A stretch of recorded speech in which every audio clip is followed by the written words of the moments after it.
Nagtrending sa social media ang larawan ng isang pusa sa Texas dahil sa suot nitong graduation attire matapos na makabilang sa mga nagsipagtapos sa University of Texas Batch 2022.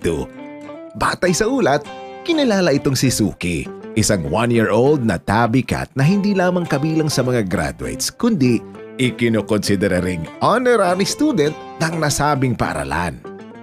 Ayon sa amo nito na si Francesca Bourdier, kasama niya sa pag-attend ng kanyang online class ang pusang si Suki at araw-araw din itong nasa tabi ng kanyang laptop sa tuwing siya ay nag-aaral.